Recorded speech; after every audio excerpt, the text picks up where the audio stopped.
Mint to mint.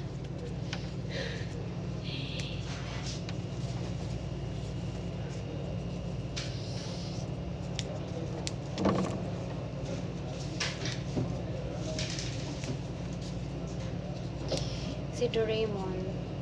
Alam niyo si Doraemon. Nagalit. Galit daw siya kanina. Kasi nga, wala daw barista yung umaga. Kaninang umaga pala, guys.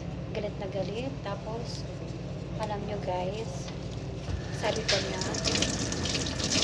bakit daw lang barista? Bakit na nagkakalat? Sure. Sabi ko naman, sino ang sisisihin nyo? Bakit walang barista sa umaga? Kami ba?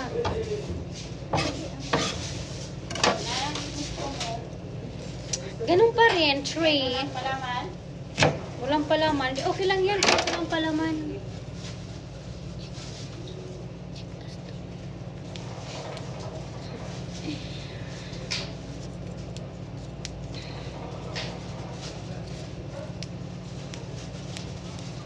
Sinabihan ko naman talagang kulang yung tao. Ayaw nilang maniwala. Kaya, deserve nila yan. Deserve nila. Akala kasi nila walang customer. Eh, nakaawi kami kagabi mga 4 ano ang oras tayo umuwi? 4:20 na kami lumabas dito, guys. Mali yun. Mali talaga yung management dito, guys. Bahala sila. Mali talaga yung management nila. Dapat kasi yung out namin is 3. Nag-extend lang kami ng 1 hour kasi nga may tao pa. Alam nila na Friday, magkukus ng 4. Eh, bakit sila tumanggap ng customer? 15 minutes na lang bago mag-4. Tumanggap pa sila ng customer. Siyempre, iwanan namin sino ang magbubukas, sino ang mag-dish out. So, magaling. Magaling lang talaga. Ganun yun. Bahala sila. It's none of my business anyway.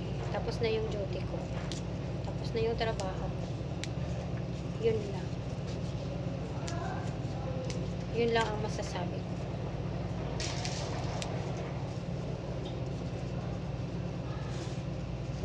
Basta ginampanan ko yung katrabaho. Yun na yun. Wala nang iba.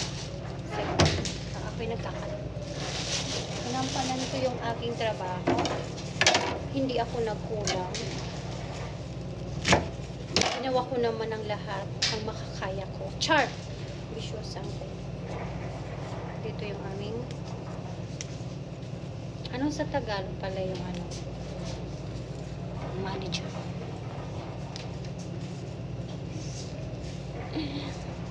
Hindi siya marunong hindi siya marunong hawak ng tao, guys. Hindi siya marunong ng time management. Hindi siya marunong.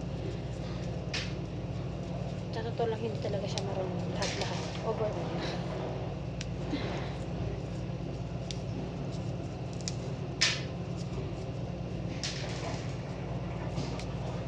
Hindi na lang ako mag-reklamo.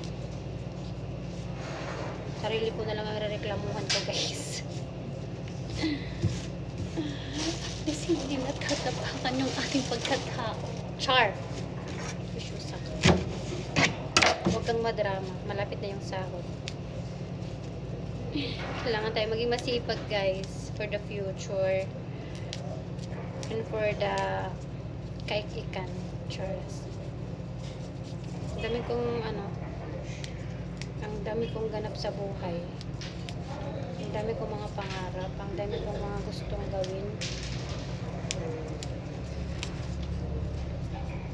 Yun na yun.